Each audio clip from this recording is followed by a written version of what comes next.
alegria e satisfação que cumprimentamos os nossos amigos e irmãos do portal Escola Dominical com a gloriosa paz de nosso Senhor e Salvador Jesus Cristo. Estamos dando início a mais um estudo complementar deste terceiro trimestre de 2020. Como os irmãos sabem, a Casa Publicadora das Assembleias de Deus, por causa da pandemia do Covid-19, decidiu não editar uma revista neste trimestre e sugeriu que nós repetíssemos o estudo do segundo trimestre de 2020, a Igreja Eleita, redimida com o sangue de Cristo e selada com o Espírito Santo da promessa, um estudo da carta de Paulo aos Efésios, cujo comentarista foi o pastor Douglas Roberto de Almeida Baptista, presidente da Assembleia de Deus da Missão do Distrito Federal, na capital da República, Brasília, e presidente do Conselho de Educação e Cultura da Convenção Geral das Assembleias de Deus no Brasil. O portal Escola Dominical, então, diante desta sugestão de continuarmos a estudar a carta aos Efésios, entendendo que uma mera repetição poderia ser contraproducente, principalmente para os irmãos que se esforçaram durante todo o trimestre para ministrar este tema, com todas as dificuldades da pandemia, sabendo que nunca é demais estudar a palavra de Deus, pois Paulo mesmo já dizia que não cansava de ensinar as mesmas coisas, entendeu que poderia fazer uma série de estudos que aprofundassem o estudo da carta de Paulo aos Efésios. E, portanto, nós fizemos 5 estudos, hoje estamos estudando aqui o 5º e o último estudo, que ainda juntando, adicionando com o apêndice que nós fizemos no trimestre anterior, traz condições para que os irmãos não meramente repitam as aulas, mas se aprofundem no estudo da carta de Paulo aos Efésios. E este 5º estudo complementar tem como título Andando como Filhos Amados. Nós vamos estudar a primeira parte do capítulo 5 da Epístola aos Efésios, que não foi tratada especificamente numa lição no trimestre anterior. Andando como filhos amados. Aí na tela, os irmãos veem o texto que nós escolhemos para ser o texto áureo da lição. Sede, pois, imitadores de Deus como filhos amados. Está lá em Efésios, capítulo 5, versículo 1. Este é o intento da nossa lição. Paulo, nós vimos no estudo anterior, ele disse o que nós devemos deixar, o que devemos despojar do velho homem. Agora, ele continua este estudo da conduta, do comportamento do salvo, mas agora sob o aspecto da imitação de Deus. Nós temos que imitar a Deus, imitando a Deus, e Deus pode ser imitado porque ele se fez homem na pessoa de Jesus Cristo, então ele pode ser imitado, e assim nós iremos andar como filhos amados. Aí na tela os irmãos veem qual texto que nós escolhemos para ser a leitura bíblica em classe. É Efésios, do capítulo 5, dos versículos 1 ao 21. É um texto longo, nós não iremos ler aqui em razão da exiguidade do tempo, mas fica aí esse texto. É nesse texto que nós vamos estudar hoje, andando como filhos amados. Efésios 5, de 1 a 21. Para que nós saibamos como nós devemos andar como filhos amados, nós temos de saber como deve ser o salvo. É daí que Paulo parte todas as suas orientações. No capítulo 4, ele havia dito que nós somos o velho homem, nós não podíamos ser como os outros gentios. Agora ele vai dizer como nós devemos ser. Lá era um aspecto negativo, aqui é um aspecto positivo. E na tela nós vemos aí quais são as 2 características que devem ter os salvos. As 2 características, vocês veem aí na tela, que reporta Efésios 5, 1 e 2. Diz que, em primeiro lugar, nós devemos ser imitadores de Deus. Nós temos que imitar. O que é imitar? É repetir aquilo que é feito. Imitar é copiar. E nós devemos imitar a Deus, copiar a Deus, tomar as mesmas atitudes que Deus. Lembrando que nós sabemos que atitudes Deus toma, que decisões Deus toma, que ações Deus faz, porque Jesus, que é Deus, se fez homem. E o Verbo se fez carne e habitou entre nós, cheio de graça e de verdade. É por isso que nós devemos ler os evangelhos, porque ali os evangelhos nos contam como Deus viveu aqui na terra enquanto homem. O que Jesus fez ou deixou de fazer. Então nós temos de ser imitadores de Deus. Este é o primeiro ponto. O segundo ponto está no versículo 2 do capítulo 5 de Efésios. E andai em amor, como também Cristo vos amou e se entregou a si mesmo por nós, em oferta e sacrifício a Deus, em cheiro suave. Então veja bem que nós devemos amar a Deus, amar como Deus amou, como Cristo amou. Nós devemos andar em amor, imitando a Cristo, porque Cristo se entregou por nós. A Bíblia diz lá em Romanos, no capítulo 5, no versículo 8, que Deus prova o seu amor para conosco, em que Cristo morreu por nós, sendo nós ainda pecadores. Então nós devemos andar em amor. E qual é o nosso exemplo de amor? É Jesus. Porque Jesus se entregou por nós em oferta e sacrifício a Deus em cheiro suave. Então essas são as duas atitudes que nós devemos tomar. O salvo, ele deve imitar a Deus e o salvo deve andar em amor. Lembrando que Cristo se entregou por nós e se ofereceu em sacrifício suave ao Senhor. Nós também devemos estar dispostos a nos entregar por causa de Cristo e a nos oferecer em sacrifício. Partindo deste pressuposto que Paulo nos coloca, de sermos imitadores de Deus e de andarmos em amor, vejamos quais são as orientações que Paulo continua dando aos crentes de Éfeso ou de todas as igrejas, se nós adotarmos aqui a teoria da carta circular. E nós vemos aí na tela a primeira orientação, que está em Efésios 5 e 3.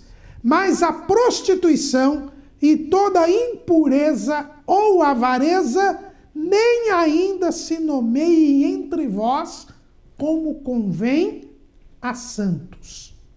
Nós temos aqui 3 atitudes, 3 comportamentos que não podem nem ser mencionados pelos salvos, que dirá praticados.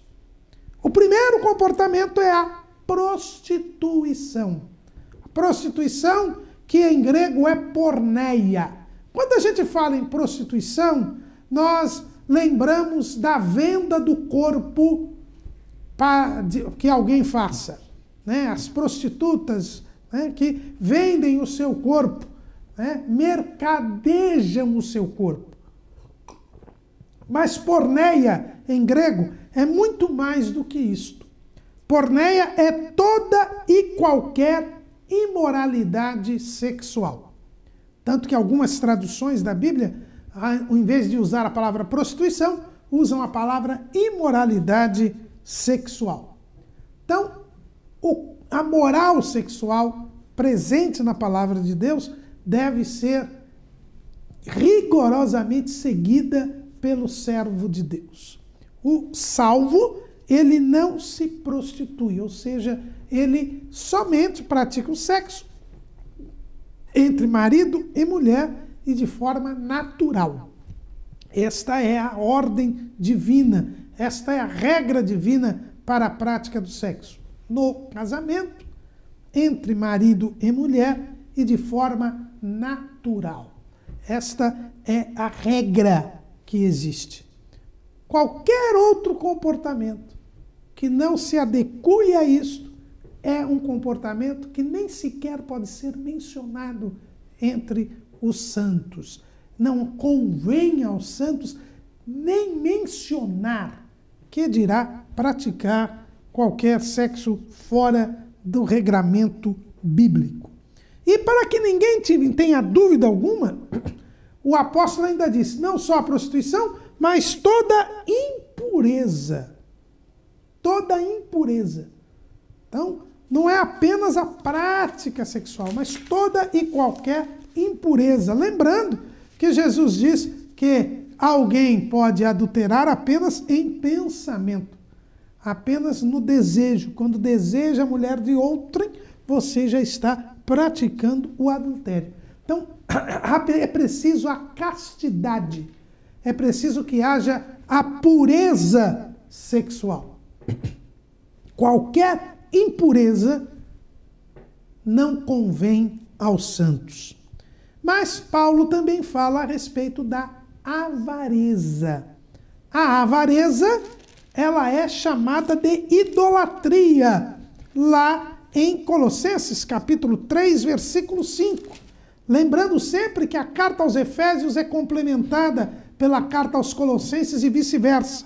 Lá em Colossenses, capítulo 3, versículo 5, o apóstolo Paulo diz, mortificai, pois, os vossos membros que estão sobre a terra, a prostituição, a impureza, o apetite desordenado, a vil concupiscência e a avareza, que é idolatria. Então a avareza é o amor ao dinheiro, o amor à riqueza, o amor às coisas materiais.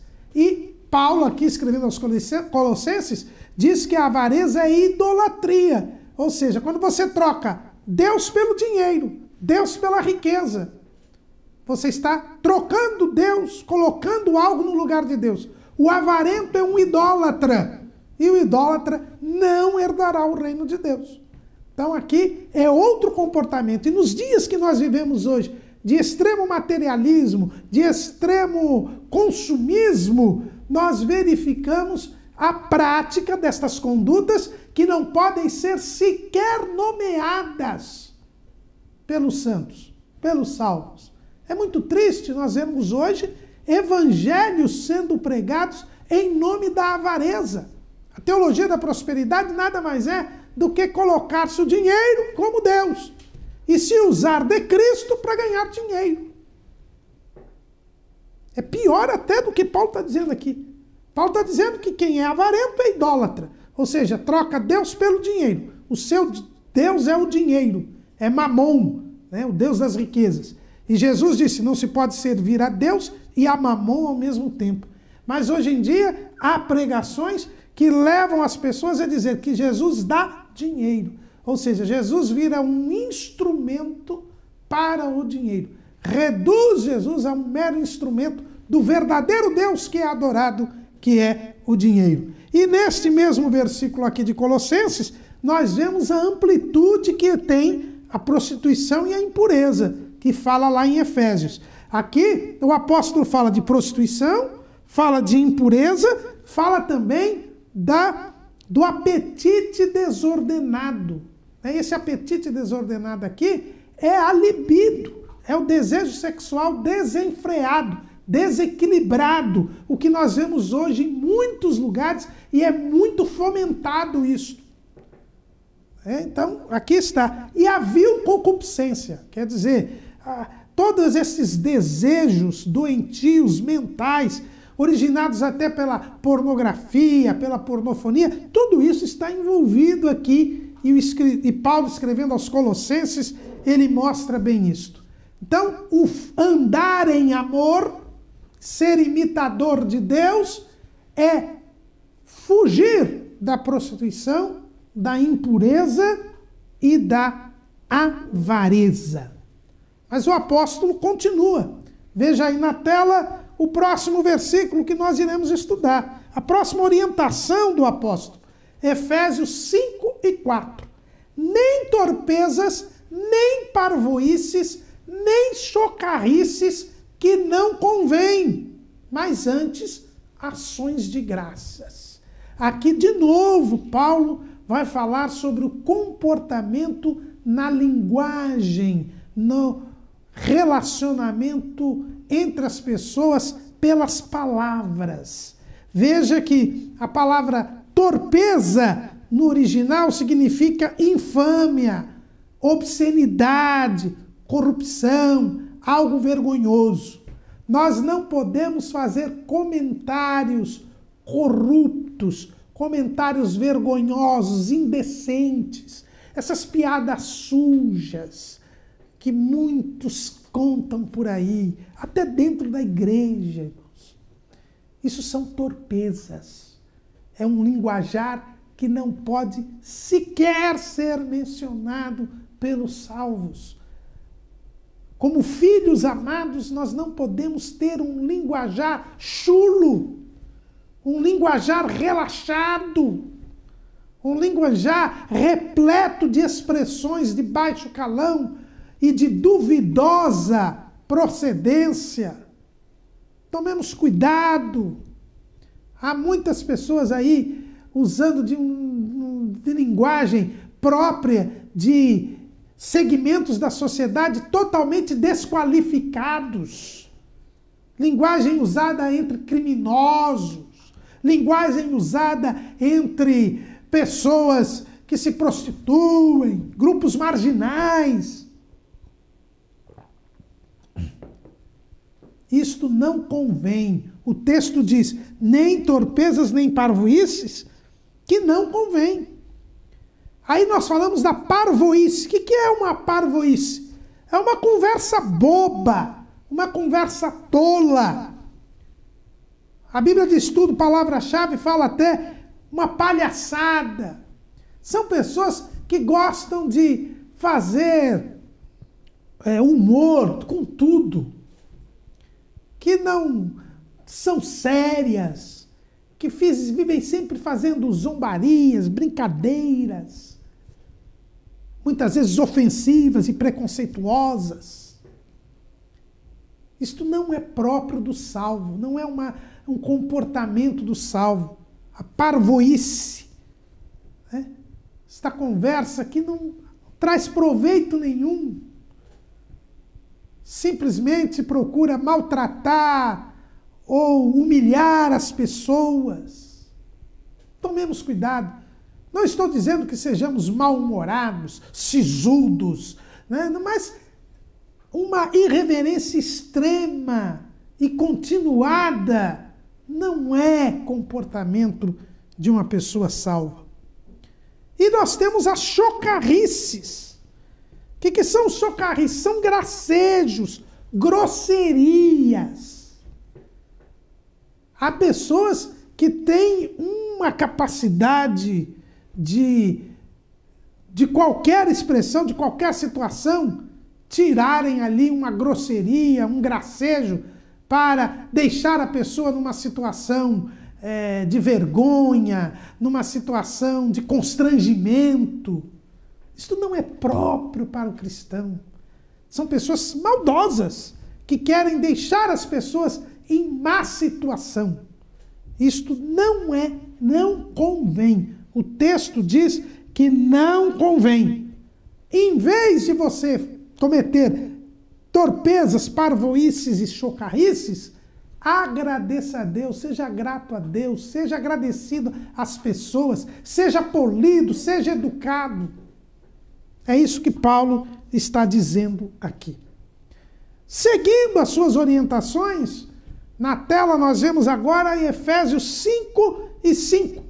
Porque bem sabeis isto, que nenhum fornicador ou impuro ou avarento, o qual é idólatra, tem herança no reino de Cristo e de Deus.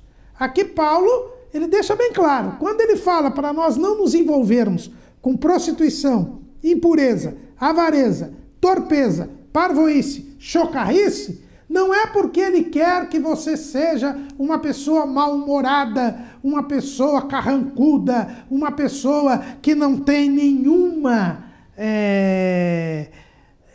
senso de humor. Não, não é isso. Ele está dizendo que quem se comporta desta maneira não vai herdar o reino de Cristo e o reino de Deus. Porque são pessoas envolvidas pelo pecado. São pessoas que não têm amor a Deus nem amor ao próximo. São pessoas que não levam em conta a eternidade. Buscam o prazer imediato. Buscam ofender o próximo. Buscam se autoafirmar contra o próximo. Estas pessoas não têm comunhão com Deus. Na aula passada nós já falamos isso. Que a palavra de Deus diz que a boca fala aquilo que tem no coração. E se a pessoa tem um comportamento de prostituição, impureza, de parvoíce, torpeza, chocarrice e avareza, é porque elas não têm Deus no coração.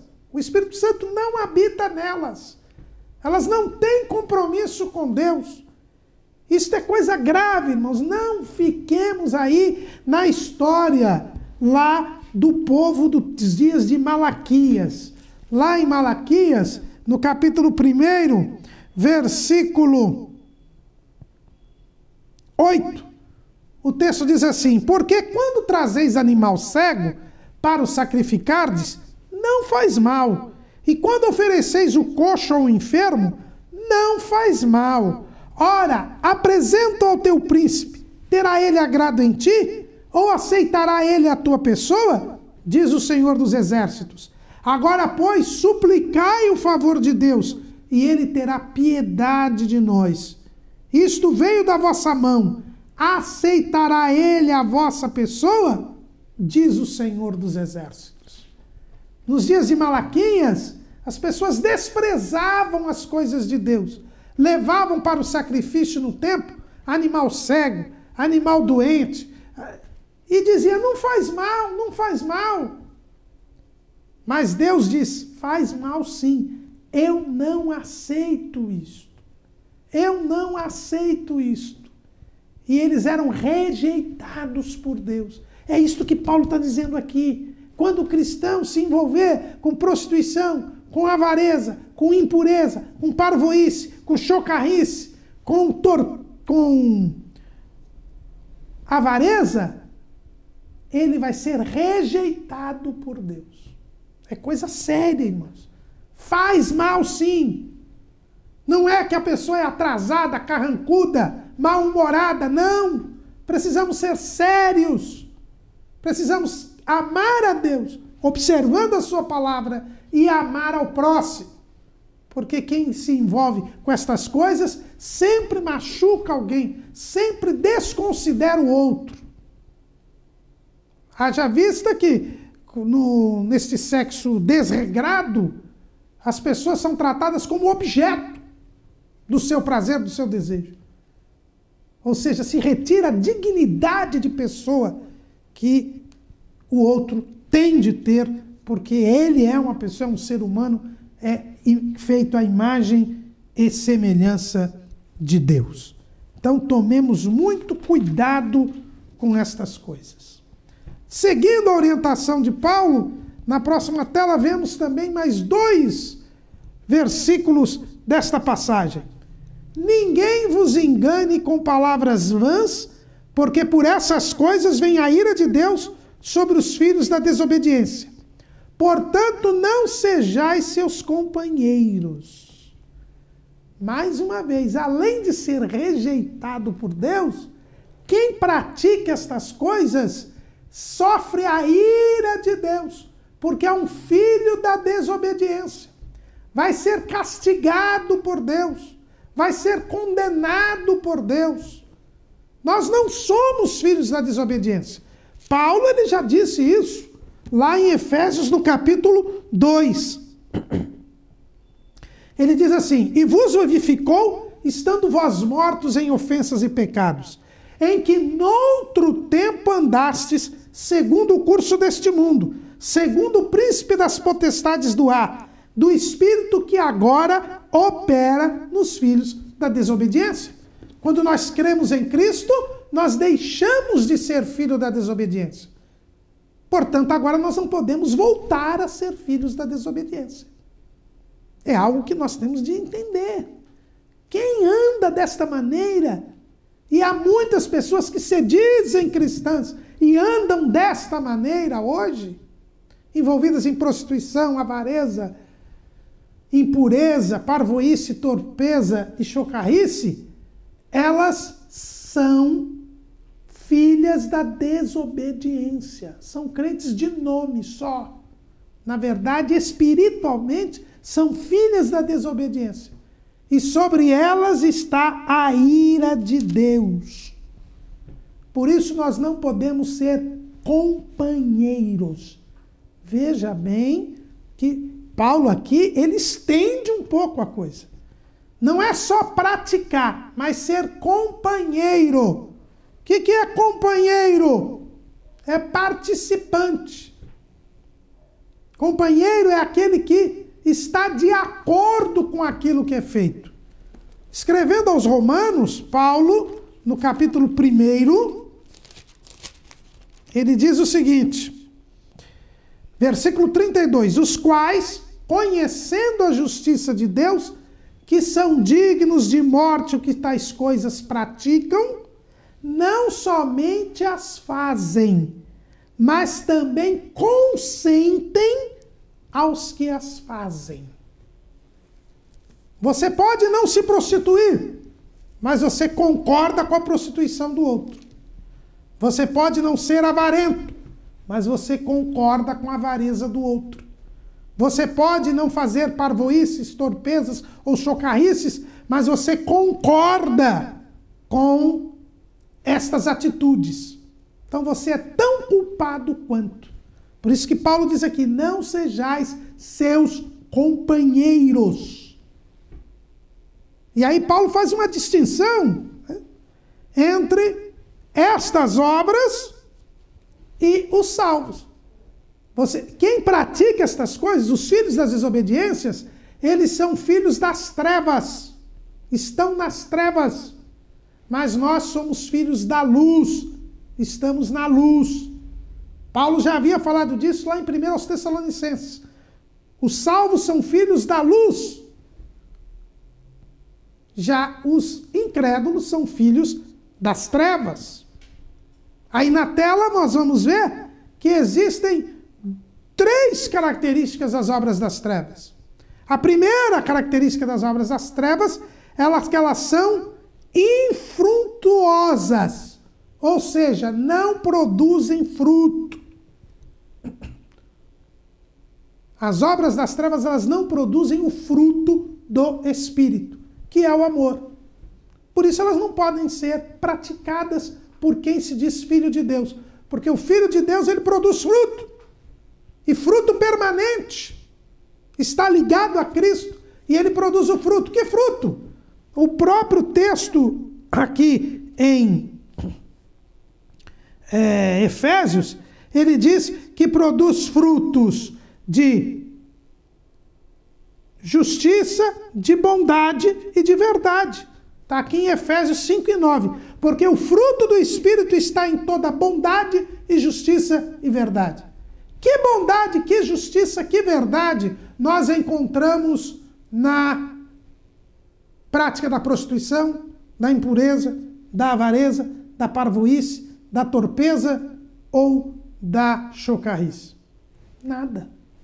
Não se produz nenhuma bondade, não se produz nenhuma justiça, não se produz nenhuma verdade. As obras das trevas são infrutuosas. Mas existe uma segunda característica das obras das trevas. Elas são feitas em oculto. Elas são feitas em oculto. Ou seja, elas são escondidas. Por isso que elas são na escuridão. É por isso que eu não entendo essa moda que surgiu aí de igrejas pintadas de preto. e cujos cultos são feitos no escuro. Isso não é próprio da coisa do culto a Deus. O culto a Deus é um culto transparente, luminoso, claro. Esta é a característica de quem anda na verdade, quem anda em amor. Jesus disse isso lá no Evangelho segundo escreveu João, capítulo 3, versículo 19.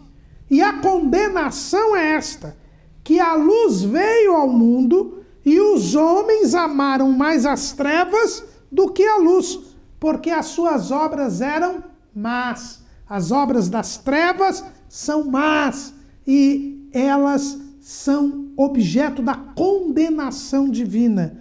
Porque todo aquele que faz o mal aborrece a luz e não vem para a luz, para que as suas obras não sejam reprovadas.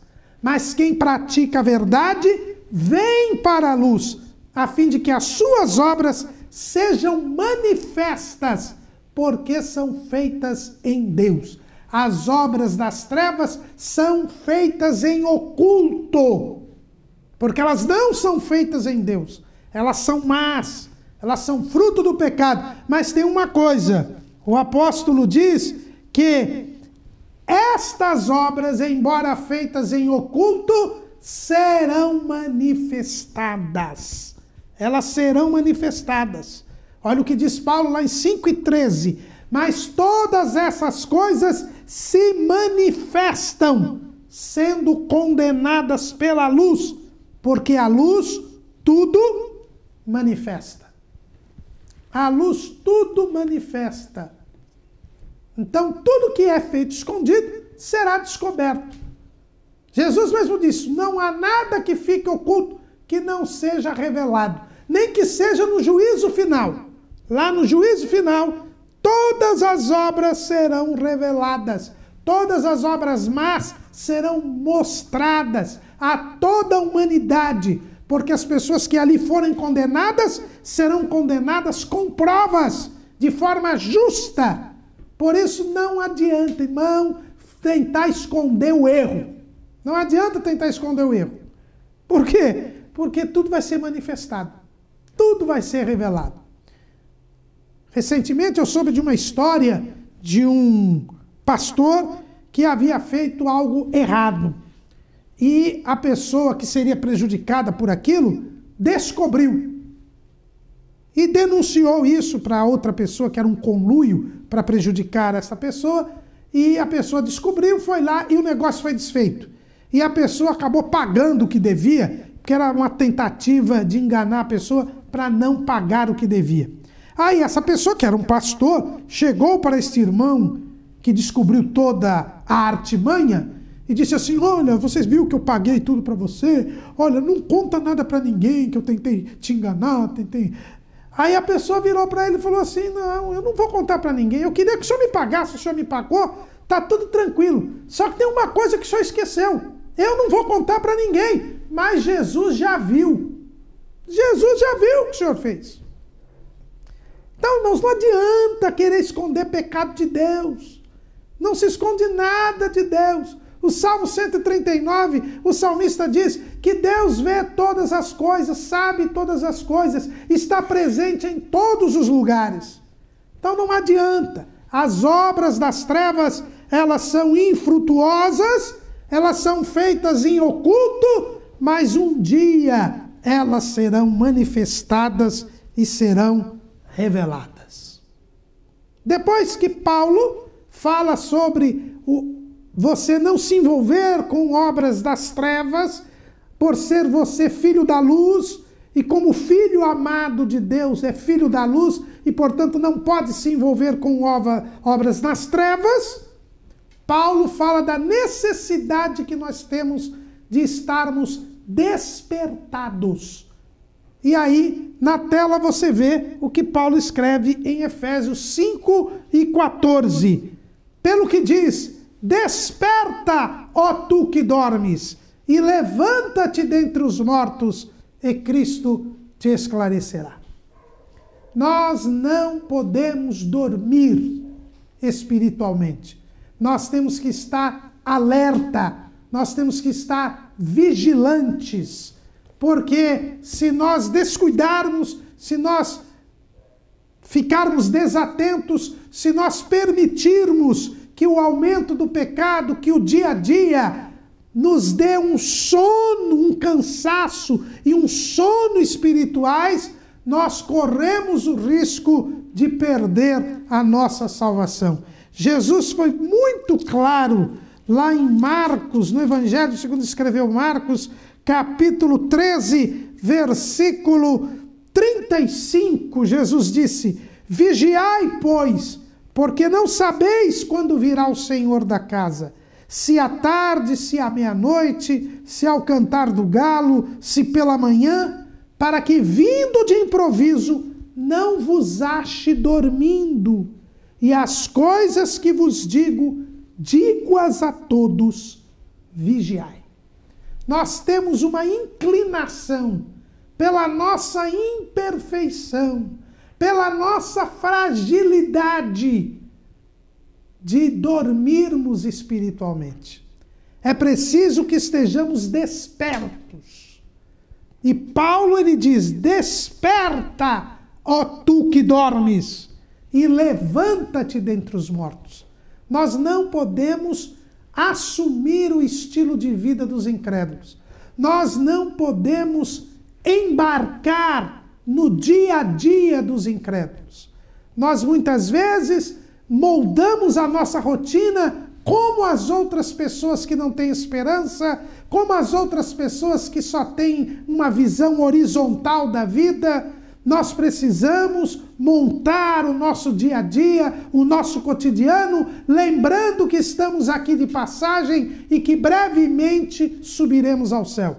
Que o nosso objetivo é encontrar com Jesus. Esse é o nosso objetivo. Quem tem esse objetivo está sempre de pé, desperto. Não vamos nos misturar com os mortos. Lembre-se o que Jesus disse para aquela pessoa que ele chamou e disse: olha, deixa que eu vá sepultar os meus parentes. E Jesus disse: deixe que os mortos enterrem os seus mortos. Vem e siga-me. Nós não podemos nos envolver e nos deixar que as coisas deste mundo dominem sobre nós. Desperta, ó tu que dormes, levanta-te dentre os mortos. Isso sou eu e você quem temos de fazer. Agora, tem uma parte que só Deus faz. E Cristo te esclarecerá. Então, quando nós nos dispomos a vigiar, nos dispomos a buscar a Deus, a buscar o reino de Deus e a sua justiça, aí Cristo vem e nos esclarece. Cristo vem e nos dá discernimento espiritual, nos faz entender as coisas. E fica mais fácil a nossa vida sobre a face da terra. Para que nós estejamos despertos, Cristo nos esclarece. E neste esclarecimento, Ele nos dá sabedoria. O sábio, lá o livro de Provérbios fala do sábio e do tolo. Quem é o sábio? É o servo de Deus. Porque o temor do Senhor é o princípio da sabedoria. Quando nós nos dispomos a dar prioridade às coisas de Deus, quando nós nos levantamos dentre os mortos, nós somos esclarecidos pelo Senhor. E aí nós sabemos viver neste mundo. Nós sabemos como agir neste mundo. Esta é a sabedoria. E Tiago diz que quem pede sabedoria a Deus, recebe. É um pedido que Deus jamais recusa. Então, pare de viver como as outras pessoas. Mire a Deus. Ponha a Deus como seu foco. Se dedique às coisas espirituais. Cristo vai te esclarecer e você vai saber como administrar as coisas e como administrar o tempo. E aí vem a outra expressão que Paulo coloca aqui, né? A expressão que Paulo coloca aqui em 5,16 de Efésios. Remindo o tempo, porquanto os dias são maus. Remir o tempo é aproveitar o tempo. Quando nós nos dispomos a se dedicar às coisas de Deus, a nos dedicar às coisas de Deus, nós saberemos aproveitar o tempo. Tem muita gente que diz, olha, eu não tenho tempo para orar, não tenho tempo para ler a Bíblia, não tenho tempo para fazer a obra de Deus. Comece a fazer as coisas de Deus e Deus vai te dar a sabedoria e você vai aproveitar o tempo. Tem muita gente desperdiçando o tempo, gastando tempo em fofocas, em conversas bobas, em parvoíces, chocarrices, torpezas, principalmente nas redes sociais, né? As estatísticas mostram que o Brasil é um dos países onde as pessoas ficam mais tempo na rede social por dia. E o que é isso? Isso é nada mais, nada menos do que perda de tempo. Muitas vezes, na maior parte das vezes, nós estamos desperdiçando o tempo. Mas o texto diz, remindo o tempo, porquanto os dias são maus. Pelo que não sejais insensatos, mas entendei qual seja a vontade de Deus, qual seja a vontade do Senhor. É preciso que nós despertemos, que nós nos levantemos dentre os mortos, e Deus vai poder nos ensinar a administrar o tempo e a entender qual é a sua vontade, porque só permanece para sempre quem faz a vontade de Deus. É o que está escrito lá em 1 de João, capítulo 1, versículo 17. E o mundo passa e a sua concupiscência, mas aquele que faz a vontade de Deus permanece para sempre. Muita gente diz, eu ouço o fulano que Deus falou com ele, o outro Deus falou com ele, e por que não fala comigo? Porque você ainda não se dedicou às coisas espirituais, porque você ainda está dormindo. Quando você se despertar, quando você for buscar as coisas de Deus, você vai entender qual é a vontade do Senhor. Aí vem uma outra orientação do apóstolo, nós vemos aí na tela a orientação de Paulo lá em Efésios 5,18. E não vos embriagueis com vinho em que há contenda, mas enchei-vos do Espírito. Eu até serei sucinto aqui, porque o segundo estudo complementar que nós fizemos nesse trimestre fala sobre as verdades pentecostais em Efésios. E nós estudamos aqui a miúde o que quer dizer esse enchei-vos do Espírito. Paulo quer que nós sejamos revestidos do poder, que nós tenhamos a manifestação dos dons espirituais, que o poder de Deus se manifeste na vida de cada um de nós. Não podemos nos embriagar com o vinho, ou seja, com as coisas desta vida. Não podemos encher o nosso cronograma diário com as coisas deste mundo. Estar totalmente voltados para as coisas deste mundo. Mas devemos nos encher do Espírito Santo. Devemos buscar as coisas de Deus. Aí sim, nós estaremos andando como filhos amados. Aí sim, nós estaremos imitando a Deus. Aí sim, nós estaremos andando em amor. E para que nós nos enchamos do Espírito, faz-se necessário que nós estudemos a palavra de Deus. Aí na tela você vê Colossenses 3:16.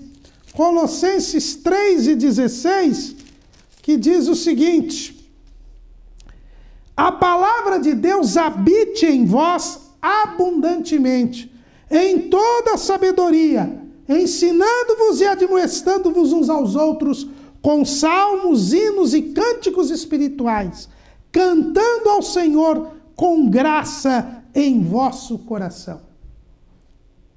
Só teremos a manifestação do poder de Deus. Olha que aqui o apóstolo Paulo está dizendo de manifestações que faz tempo que eu não vejo na igreja, como os cânticos espirituais. A manifestação do poder de Deus exige antes que a palavra de Deus habite abundantemente em nós, em toda sabedoria. Existem muitos que acham que o estudo da palavra ele é contra o avivamento, que o estudo da palavra torna as pessoas frias espiritualmente. Isto é uma grande ignorância, uma tremenda ignorância. Não há nenhum avivamento na palavra, registrado nas Escrituras que não tenha começado pela palavra de Deus. Nenhum. E aqui o apóstolo diz, primeiro a palavra tem que habitar abundantemente. Aí então o poder de Deus se manifesta, inclusive com salmos, hinos e cânticos espirituais. Depois de ter mandado nos encher do Espírito, Paulo traz uma outra orientação. Veja aí em Efésios 5:20 na tela.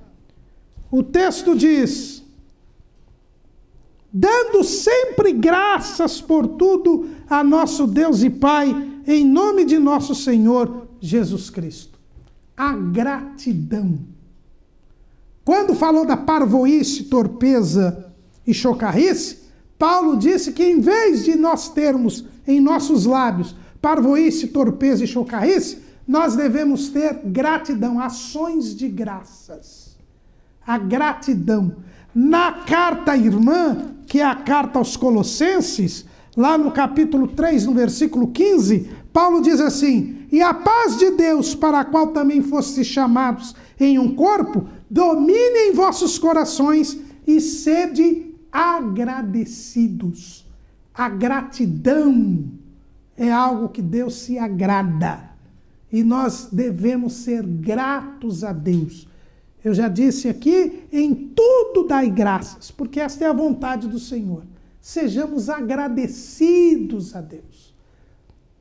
Quem é filho amado, ele é grato a Deus. Em tudo, agradece a Deus pelas coisas boas e agradece a Deus pelas coisas aparentemente más, porque todas as coisas contribuem para o bem daqueles que amam a Deus e são chamados pelo seu decreto.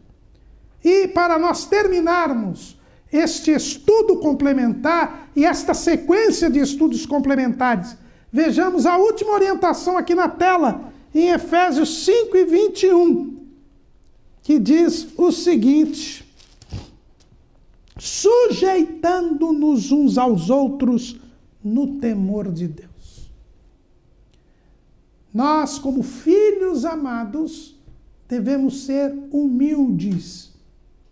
No trimestre nós estudamos uma lição, que foi a lição 11, que tratou da humildade, da mansidão e da benignidade, e da longanimidade.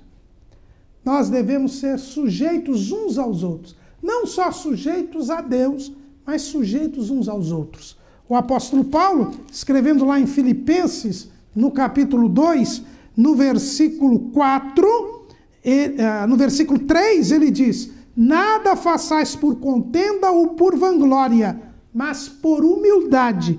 Cada um considere os outros superiores a si mesmo.